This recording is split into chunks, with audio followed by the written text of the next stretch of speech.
here it is.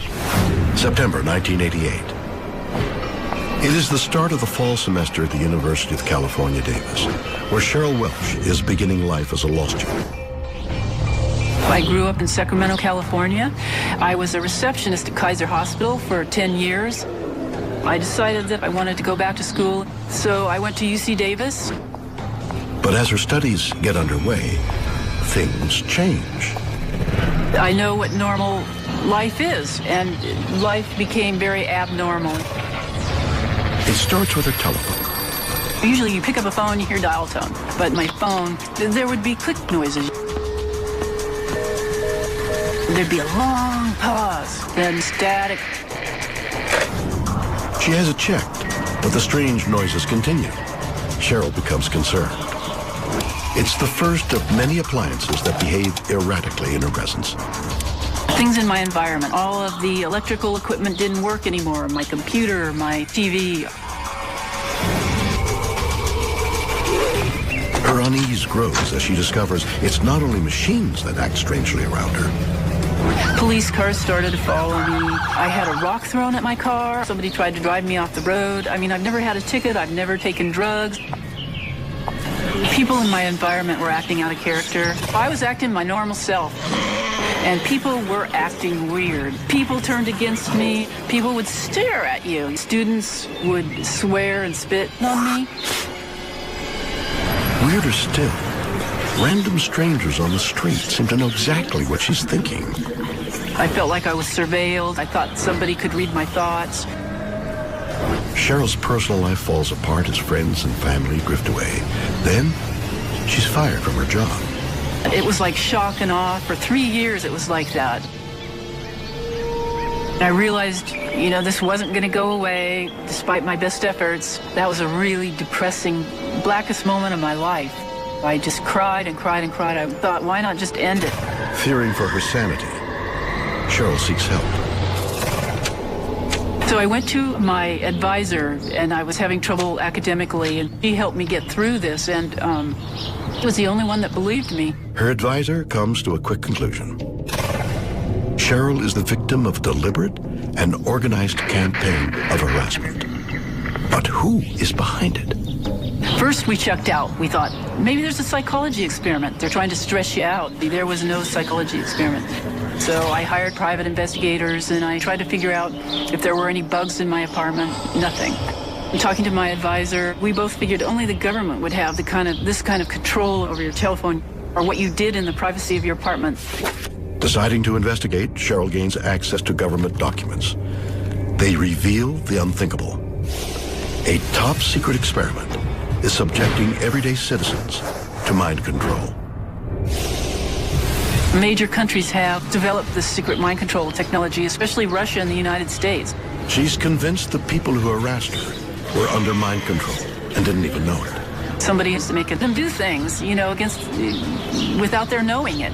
But why choose Cheryl? You're going to need to experiment on a lot of people. You can't do it ethically, so you're going to do it covertly, She thinks she knows what put her on the government's radar. Before I went to UC Davis, I went to the Army recruiting office. I filled out the forms. I put in my application, but I went to UC Davis instead. And then after that was when this happened.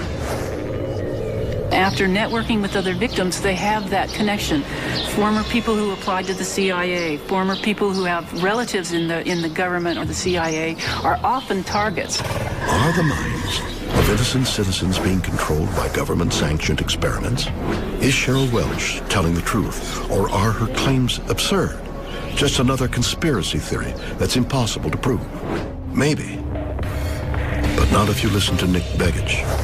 I think there's some good evidence that Cheryl Welch and many of the other people I've spoken with have been victimized by this electromagnetic mind control experiments. The weapons of this century aren't bombs and bullets and ordnance, but electromagnetic energy targeting the human being, which is a greatest revolution in military affairs since gunpowder. Begich is an expert in government mind control. He is convinced the Pentagon has mastered a technology once thought to be science fiction, the ability to broadcast information directly into the human brain. Our government began spending a lot of time looking at how to modify behavior of human beings. Going back to the Korean War, in fact, in a publication, Low-Intensity Conflict in Modern Technology, they have a chapter on electromagnetic weapon systems, being able to not just to debilitate someone, but actually even to stimulate certain activities within the brain. But how? HAARP is the High Frequency Active Auroral Research Project, which started as a joint effort of the Air Force and Navy. This is a very large array or field of antennas based in Alaska, radio frequency antennas. HAARP antennas transmit powerful radio signals into the upper atmosphere to study the effects on wireless communications. But Begich says HAARP can also be used for more sinister ends. HAARP has announced several other programs and campaigns, and there's two areas that I got very concerned about. One was weather modification applications. The other was the effect on human beings. If you can modulate a signal that the brain locks onto, recognizes, and begins to mirror or follow the frequency following response. The brain rhythms change, then it creates a chemical cascade within the brain and the emotions change. Now the resolution gets finer and finer and finer. And it used to just to be about triggering emotions. You could change people's brain chemistry pretty readily, change their emotional state pretty easily. But when you get down to the idea of thoughts and being able to manipulate those, that requires a different kind of sophistication. Can we hear sounds without using our ears? Not only is it possible, says Begich, he can prove it using sound recordist Brad Daw. So what I'm going to demonstrate is a earth pulse sound wave. And what this is an infrasound device. It's just a small electronic circuit that we run a CD player playing some Bach into our circuit and then comes out through two piezoelectric transducers. So I'm going to place these transducers on your face. You're going to block your ears tightly. We put those in contact with the skin and listen. Yeah. So what do you hear? I hear the music, yeah, loudly. Right in the center of their forehead, inside their head, they'll hear Bach, just like they would with their ears, but the ears aren't involved. It wasn't through my ears at all. It was basically, it felt like kind of it was coming from the middle of my head, no direction, and it was clear. So not through my ears at all, which is pretty cool. Now we can do this wirelessly with microwave. So there's lots of ways to do it, and this just gives a very simple sort of workbench model that gives the principle so people can understand, yeah, you can really do it. Don't you just love death metal? I got a headbanger award. Now this is a fascinating theory. But there's just one problem. I'm not sure these piezoelectric transducers are going to catch on as a fashion accessory. And frankly, I don't even know what piezoelectric means. But if we're to believe Begich, the government don't even need these.